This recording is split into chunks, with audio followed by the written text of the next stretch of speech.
பள்ளிக்கூடம் எல்லாம் இங்கே இருக்கா? தமிழில் யாராவது சொல்லி கொடுக்குறதுக்கு ஒருத்தரும் இல்லைண்ணே? இல்லை, முன்ன இருந்துச்சுப்பா, இப்போ இல்லைப்பா. ஒன்றுமே இல்லை. பெரியாக்களத்தரும் சொல்லி கொடுக்குறே இல்லையா தமிழ்? பேசி கொடுக்குறோம்.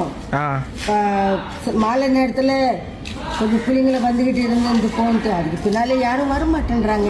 இதெல்லாம் இஷ்டம் இருக்கணும், பிரியம் இருக்கணும், அப்போ தான் படிக்க முடியும். அது சரி. அப்படி படிக்க முடியாது. ஆனால் நீங்கள் நல்ல தமிழ் கதைக்கிறீங்க. நம்மளுக்கு தான் தமிழ் தான் தெரியும். நல்லா எங்கள் தாய் தப்பனுடைய செஞ்ச ஒரு நல்ல பூஜா பண்ண கொஞ்சம் பேசுறதுக்கு முடியுதாப்பா. இதில் வந்து நாங்களும் இது போல தான் இருக்கோம். இப்படியே போயிட்டு இப்படி வந்துடும். அந்த தெருவில் வந்து அப்புறம் கோயிலுக்கு சரி.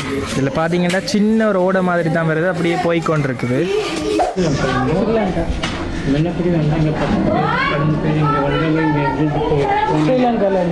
ஸ்ரீலங்காலேருந்து இங்கே வந்துட்டு தங்கினவையா?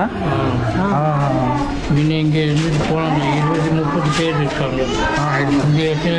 இங்கே இருந்து இங்கே வேலை வச்சுட்டு அப்புறம் போனாங்க. ஐயாக்கு என்ன பேர்? பொன்சாமி. பொன்னுசாமி தமிழ் பேர்.